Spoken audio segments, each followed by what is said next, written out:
صغیر کے مسلمانوں کو ایک واضح مقصد دیا، بلکہ اپنے عمل، کردار اور بصیرت سے یہ ثابت کیا کہ ہدایت، محنت، اصول اور پسندی حقیقی کامیابی کا راستہ ہے۔ قائد اعظم 25 دسمبر 1876 کو کراچی میں پیدا ہوئے۔ ابتدائی میں ان کی شخصیت میں وقار، خود اعتمادی اور قانونی پسندی نمایاں تھا۔ انہوں نے قانون کی تعلیم حاصل کی اور ایک وکیل کی حیثیت سے شہرت پائی، مگر قوم کا درد انہیں سیاست کے میدان میں لے آیا۔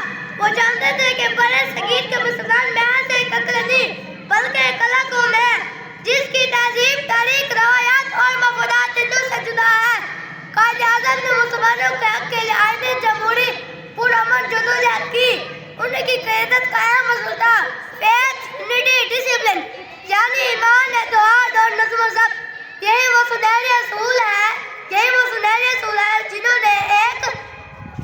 جنہوں نے ایک کمزور اور منتشر قوم کو مضبوط اور متحد باوقار ملت میں بدل دیا۔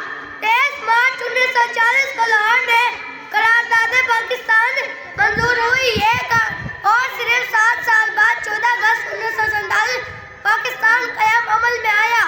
یہ کارنامہ دنیا کی تاریخ میں بے مثال ہے۔ آخر میں یہ عہد کریں کہ ہم اپنے قائد کے اصولوں پر عمل کرتے ہوئے پاکستان کو مضبوط اور خوشحال، امن پسند بنائیں گے۔